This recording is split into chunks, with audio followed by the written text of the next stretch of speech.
자, 안녕하십니까. 도형의 이동 시간입니다. 자, 고등상의 마지막 파트이고요. 그동안에 여러분이 1번 점과 좌표 배웠어요. 점과 좌표 배웠고요. 결국 점에 대해서 배웠어요. 점에 대한 이야기 배웠고요. 두 번째, 직선의 방정식 단원에서 직선 배웠습니다. 직선의 방정식 배웠고요. 세 번째, 원의 방정식을 배웠죠. 원의 방정식. 자, 그래서 이 세 개를 잘 아시는 상태에서 진행하면 매우 쉬운 단원이 되겠고요. 얘들을 이동해 볼 거야. 점, 직선, 원, 방정식을 이동을 할 거예요. 이동. 이동을 하게 되는데, 이동에는 두 가지가 있어. 고등학교 교육과정이 두 가지밖에 없다 이거야. 뭐하고 뭐냐면 한 번쯤은 들어봤을 건데요. 평행하게 이동하는 거야. 자, 모양의 변화 없이 평행하게 이동, 그대로 이동하는 거하고 어떤 축에 대해서 대칭 이동, X축이나 Y축의 대칭 이동. 이거는 이제 중1 때도 잠깐 배웠죠. 이 두 가지에 대해서 배우는 단원이 도형의 이동이고요. 기본적으로 1, 2, 3단원이 잘 돼 있는 학생들은 아주 쉽게 넘어가는 단원입니다. 근데 1, 2, 3단원이 잘 안 돼 있으면 조금 어려운 단원이 될 수도 있다라는 거 말씀드리고요. 자, 반드시 이 단원을 잘하기 위해서는 도형의 방정식 1, 2, 3단원을 복습을 하시기 바라고요. 잘 돼 있는 사람은 굳이 복습까지 필요는 없다. 자, 이런 얘기를 선생님이 한번 하게 되겠습니다. 자, 그렇다면 도형의 이동 이제 출발해 보도록 할 거예요. 자, 그러면 첫 번째 무슨 이동을 이제 들어갈 거야? 평행 이동을 들어가게 될 겁니다. 평행 이동. 자, 그래서 도형의 이동 들어가 보겠습니다. 자, 1번 평행 이동을 먼저 들어갈 건데요. 평행 이동. 자, 평행 이동은요, 크게 두 가지가 있어요. 평행 이동은 1번 점의 평행 이동이 있어. 점의 평행 이동이 있고요. 식의 평행 이동이 있을 거예요.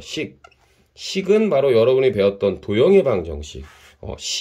즉 뭐 fx 이꼬르 0 이런 거, fx, y는 0 이렇게 된 거 있어요.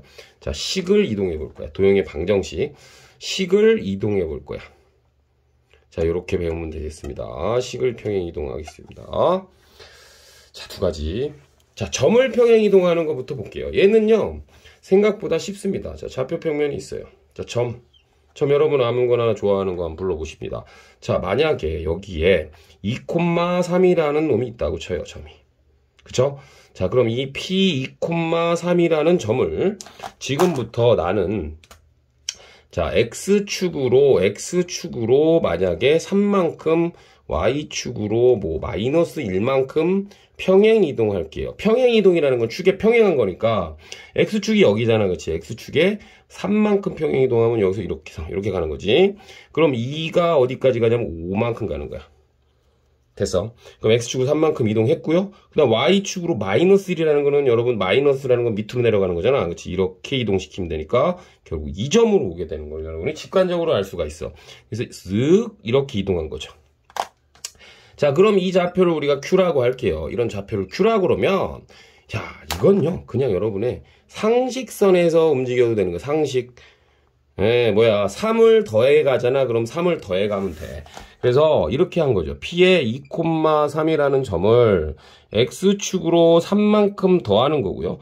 Y축으로는 1만큼 빼는 거니까, 자, 그 점의 좌표는 어떻게? 그냥 여러분이 산수를 잘 하시면 된다. 이거 산수를. 자, 2에다가 3을 더하시면 되죠. 그대로 더하면 됩니다. 그대로 계산하면 된다. 그대로. 여러분의 상식선에서 그대로 3 더했다가 1 빼는 거야.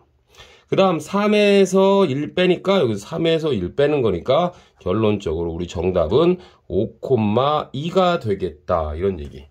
자, 학생들이 너무 쉬워하죠. 우스갯소리로 그냥 뭐 선생님 당연한 거 아닙니까? 이렇게 얘기를 많이 해요. 자, 그래서 이거는 이제 일반적인 점이 아니니까 2,3을 가지고 X축으로 3만큼이니까 2 더하기 3. 3을 가지고 마이너스 1만큼이니까 3 빼기 1. 그래서 5,2 이렇게 됐잖아.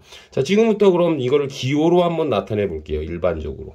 자, 일반적으로 점의 평행 이동은 어떻게 기호를 나타내냐면, 자, 점의 평행 이동 여러분 책 잘 보시면 이런 거야, 앞으로. 어떤 x, y가 있고요. 걔를 x축으로 a만큼, y축으로 b만큼. 물론 얘가 플러스 마이너스 다 가능하고요. 그럼 얘는 어떻게 하라고요? 그 x에다가 그렇지 플러스면 플러스 a만큼 더해주시고요. y축에다가 v를 더해주시는데 그런 어떤 그렇지 기능, 변환. 예전에 이제 변환이라고 했는데요. 요렇게 식으로 나와 있을 거야. 요렇게 식으로 나와 있다는 얘기는 여러분이 좀 전에 좌표 평면에서 이렇게 됐을 때 요 점이 만약에 x, y라는 점이라고 하면은 걔를 x축으로 자 x축으로 얼마만큼 a만큼 y축으로 b만큼 평행 이동할 것이다. 그냥 이렇게 양수로 해볼게요. x a만큼 그렇죠? y로 b만큼 평행 이동하면 이 점이 빨갛던 점이 요 점으로 옮겨간다라는 것을 여러분이 알아주시면 되고요. 얘는 상식선에서 그대로 접근하셔라. 이렇게 여러분이 공부를 하시면 변하게 되겠다. 이렇게 말씀드립니다. 자, 그리고 기호 잘 알아주셔야 된다. 점의 평행 이동은 여기 는영이 없습니다. 점의 평행 이동은 여기 는영이 없고요. 이렇게 진행이 되는 것이야. 자, 그래서 점의 평행 이동 끝났고요. 이번에는 뭐냐? 시계 평행 이동을 할 거야. 자, 시계 평행 이동이라는 건 뭐냐면 여러분이 그동안 배웠던 보통 직선의 방정식이죠. 직선의 방정식 또 뭐 원의 방정식을 평행 이동할 겁니다. 됐어요. 자, 그런데 여러분 뭐 결론부터 좀 말씀드리기가 좀 그런데 결론부터 말씀드리는 게 좋을 수도 있어. 자, 이 시계 평행 이동은요 반대로 집어넣으셔야 된다라고 일단 결론부터 말씀을 드리고 진행을 하게 되겠습니다. 반대로. 선생님 이게 무슨 말입니까? 자, 그럼 보세요. 예를 들어서 봐봐. 만약에 x-y 플러스 1인 0, 는 0 이렇게 나와 있을 거야. 그래서 여러분이 기호로 f의 x, y 는 0 이렇게 나와 있다면 시계 평행 이동을 말하는 건데요. 이 녀석을 그럼 얘는 y는 x 이렇게 된 거죠. 이 녀석의 방정식이 이렇게 됐는데 얘를 x축으로 2만큼 y축으로 3만큼 평행 이동하면 어떻게 하는 거냐면 아까 점일 때는 그대로 했잖아. 근데 이건 식이기 때문에 어떻게 하는 거냐면 x 대신에 x 빼기 2를 집어넣으셔야 돼요. 이렇게. 그 다음에 y 대신에 y 빼기 3 이렇게 집어넣으셔야 된다는 거. 반드시 알아두시면 되겠습니다. 그 이유는 제가 반드시 설명해 드립니다. 저는 이거 이유 거의 100% 설명해 드리죠. 오, 선생님 이렇게 되는 거구나. 그래서 요거를 정리하니까 x-y가 되고요. 빼기 2 플러스 3 플러스 1이니까 플러스 4 플러스 2는 0이라는 식이 돼버리는 거야. 알겠습니까? 그래서 뭐 요렇게 그러니까 이런 얘기지. 뭐 원래는 여기에 있는 모든 점들을 다 2,3만큼 가져가면 돼요. 그럼 이 점은 이 점으로 가고 이 점은 이렇게 가고 이 점이 이렇게 가고 이렇게 하다가 이렇게 그려지겠지, 그치? 그런데 어쨌든 시계 평행 이동은요 2면 마이너스 2, 3이면 마삼 넣으면 되는 거야. 됐어? 그러면 만약에 여기가 결론부터 말해서 이제 여러분이 일단 결론부터 말하는 거 좋아하잖아. x축으로 마이너스 2만큼 y축으로 마이너스 3만큼 하면 어떻게 돼? 그럼 여기다가 x에다가 빼기 2 있을 때 반대로 집어넣으셔야 돼요. 이렇게 반대로 집어넣으시고 y 자리에서도 y 대신에 플러스 3 이렇게 집어넣으셔야 된다. 이런 얘기야. 알겠어? y 대신에 집어넣으니까 y 대신에 y 플러스 3 집어넣으시고 숫자 1은 그대로 놓으시니 이렇게 진행을 하셔야 된다는 얘기야. 그래서 얘를 정리하는 건 뭐 여러분이 몫이고요. x-y 그 다음에 플러스 마이너스 3 오케이 이거는 0 이렇게 즉 이거를 뭐 굳이 함수의 식으로 나타낸다면 y는 x가 되겠지요. 됐죠? 그럼 선생님 이유를 설명해야 되잖아요. 선생님 왜 반대로 놉니까? 여러분 예전에 2차 함수 할 때 기억나시나 모르겠다. 봐봐. 여러분 봐봐.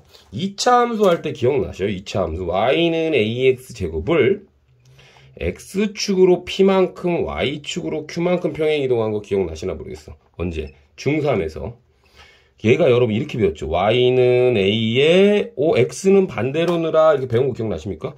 그럼 이쪽은 그대로 넣어라 그렇게 배웠죠. 그런데요, 여러분 보세요. 이 플러스 q가 원래 이게 아니라 여기에서 온 거예요. y 마이너스 q에서 온 거라는 걸 아셔야 돼. a의 x 빼기 이렇게 된 거야. 그럼 봐라. 이게 이 플러스 q가 원래 여기서 온 거라고요, 지금.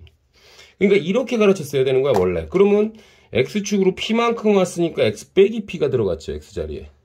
이 x자리에. 그 다음 y축으로 q만큼 됐으니까 y축에 y 플러스 q가 아닌 y 빼기 q가 들어갔다는 얘기야. 그래서 사실은 여러분 중3 때 이미 이 평행이동이라는 걸 배웠어. 근데 왜 그러는지는 모르고 배웠다는 거죠. 왜 반대로 넣는지는. 자, 그럼 왜 반대로 넣는지 좀 알려드리도록 할게요. 자, 보세요. 예를 들어서 이렇게 된 식이 있어요. 자, 요거를 뭐 y는 x제곱이라고 하지 않고요. fx라고 할게요. 자, 그러면 여러분은 이런 개념을 아시죠? 이 그래프라는 뜻은요. 이 그래프, 이 식이라는 건 그래프라고 생각하시면 되는데요. 이 그래프라는 건 뭐냐면 예를 들어서 이 식이 y는 x제곱이라는 거는 여기에 있는 점들을 다 만족시키는 이거 관계식이야. y와 x의 관계식, 즉 함수죠. 어떻게 보면 이건 함수인데 이 모든 점을 다 이동시키는 거잖아. 맞아? 그러면 여기에 있는 점은 x, y고요. 그 관계식이 만약에 예를 들어서 얘라고 한번 해볼게요. 됐냐? 그러면 이 친구를 만약에 이렇게 해서 옮긴다고 합시다. 만약에 자, 이 친구를 요게 이제 y는 x제곱이라고 해볼게요. 얘가 y는 x제곱이라고 해볼게. 그러면 얘를 이렇게 해서 이렇게 옮겼다고 쳐봐요. 그러면 이 친구가 x축으로 a만큼 y축으로 b만큼 옮겼다고 했는데 사실은 이 어떤 임의의 점에 대한 이야기야. 이 y는 fx를 만족하는 또는 fx, y는 0 다 같은 소리야. 이건 함수로 표현된 거고 요거는 도형의 방정식꼴로 표현됐다는 소리인데 요 이야기는 이 x, y라는 건 이 그래프 위의 점이라는 얘기야. 그 임의의 점을 하나 이쪽으로 당겨가 볼게요. 그러면 이 점이 일로 오고 이 점이 일로 오고 이 점이 일로 와서 뭐 이렇게 그래프가 그려질 건데 그거에 하나의 점을 내가 x-, y-라고 한번 놔볼게. 맞아. 그럼 여기 그래프가 이렇게 그려지겠지. 뭐 평행 이동돼서. 그러면 내가 이제 필요한 식은 얘인데 이 식을 도대체 어떻게 표시할 거냐 이거야. 자, 이쪽에서도 y와 x와의 관계식으로 표시한 거잖아요. 여기. 그럼 여기서도 y와 x 사이의 관계식으로 표시해야 되니까 y-와 x-의 관계식으로 표현하는데 지금 여기에 임의의 한 점으로 접근을 할 거란 말이야. 그럼 이 점이 일로 왔으니까 x-라는 점은 조금 어렵다. x 플러스 a가 되겠지. 근데 이 x는 뭐야? 원래 있던 점입니다. 이 관계식에 있는 점이고요. 요 y-는 뭐야? y-는 여기 있던 점이야. 그러면 요건 y 플러스 a죠. 근데 뭐라고 내가 이 오른쪽으로 옮겨온 이 식을 표현해야 되니까 x-와 y- 사이의 관계식을 우리가 만들어야 되는데 도대체 정보는 없잖아. 정보가. 그럼 정보는 어디 있냐면 여기에 있다는 얘기야. x와 y의 관계식이 여기에 있다는 얘기죠. 여기에 있습니다. y는 x제곱이라고. 따라서 이것을 x에 관해 표시를 해야 된다는 얘기지. 얘를 y에 대해서 표시해야 되니까 반대로 들어가는 거야. x-a야 넘어가니까 얘는 y-a가 되는 거죠. 이렇게. 자, 갑니다. 그러면 우리가 정보가 있는 건 y와 x 사이 관계식이니까 이 부분을 여기다 갖다 집어넣으시면 어떤 관계식이 나오냐면 자, y-에 뭐가 들어가? y-a가 들어가는 거고요. 여기 보시면 여기 맞아요. x자리에 뭐가 들어간다? x-a에 이렇게 들어가는 거예요. 자, 그런데 우리가 지금 같은 좌표 평면에 있고요. x-와 y- 사이의 관계식을 구하는 거기 때문에 얘를 마지막 최종적으로 그냥 y와 x로 바꿔주셔도 상관없다는 거예요. 이 두 개의 관계식이니까 어차피 얘도 좌표 평면 안에 한 점이잖아. 그래서 결국 이렇게 쓸 수 있다라는 거니까 지금 결론 x축으로 a만큼 y축으로 b만큼 평행 이동하면 여기가 반대로 되어서 들어온다라고 여러분이 알아주시면 되겠어. 지금은 그냥 제일 편한 2차 함수 가지고 했죠. 모든 도형의 식의 평행 이동은요. 그리하여 반대로 집어넣으셔야 된다는 것을 여러분이 알아주시면 되겠고요. 대부분의 학생들은 이제 이런 것까지 기억을 잘 안 하지. 그냥 외우기만 합니다, 사실은. 뭐 당장은 문제가 없습니다. 반대로 넣는. 근데 멀리 봤을 때는 이런 거 알아두셔야 돼. 물론 이과 학생들 나중에 고2, 3 물어보면 1등급 아이들은 이런 걸 알고 있어요, 거의. 근데 이제 대다수의 학생들은 그냥 반대로 집어넣는다 라고만 알지 왜 그러니 하면 설명할 수 있는 친구들은 많이 없다라는 거 좀 알아주시고요. 아무튼 식의 평행이동은 반대로 집어넣는다. 그래서 자, 지금부터 이제 우리가 연습을 해볼 거야. 아까 1차 함수 넣어봤잖아, 그치? 그럼 다른 거 다 마찬가지예요. 뭐 1번 y는 x제곱을 x축으로 3만큼 y축으로 마이너스 2만큼 평행이동해라. 그럼 어떡한다고? y 자리에는 y 플러스 2 집어넣으시고 x 대신에는 x 빼기 3 이렇게 연습을 하시면 되겠고요. 원도 마찬가지야. x제곱 더하기 y제곱은 4라는 원을 x축으로 2만큼 y축으로 1만큼 평행이동하면 x 대신에 x 빼기 2의 제곱 집어넣으시고 y 자리에 y 빼기 1의 제곱이고 판지름은 여전히 똑같으니까 이렇게. 자, 다음 시간에 물론 이 원을 이 시계 평행이동이 아닌 점으로서 평행이동하면 편하다는 강의를 올려드릴 건데 현재는 일단 도형의 방정식 이것도 2차 함수죠. 결국 여러분 그리고 알아두실 게 앞으로 요렇게 나와 있다 라고 그러면 이거는 반드시 시계 평행이동인 걸 아셔야 된다 라는 것을 말씀드리면서 쌤이 항상 강의는 자세하게 너무 하려다 보면 시간이 좀 오버되는 게 있어. 제가 15분 이내로 끊어야 되는데 넘어갔습니다. 여러분에게 많은 이야기를 전달해 주려다가 이렇게 개념이 설명이 넘어갔으니까 좋게 봐주시고요. 지금 아니면 이해할 수가 없어. 시계 평행이동을 왜 반대로 하느냐를 좀 알아주시면 나중에 여러분이 고2, 3 가서 그래프에 대한 내용을 이해할 때 상당히 많은 도움을 받을 수 있겠다라고 말씀드리면서 오늘 평행이동에 관한 이야기 마치도록 하겠습니다. 자, 감사합니다.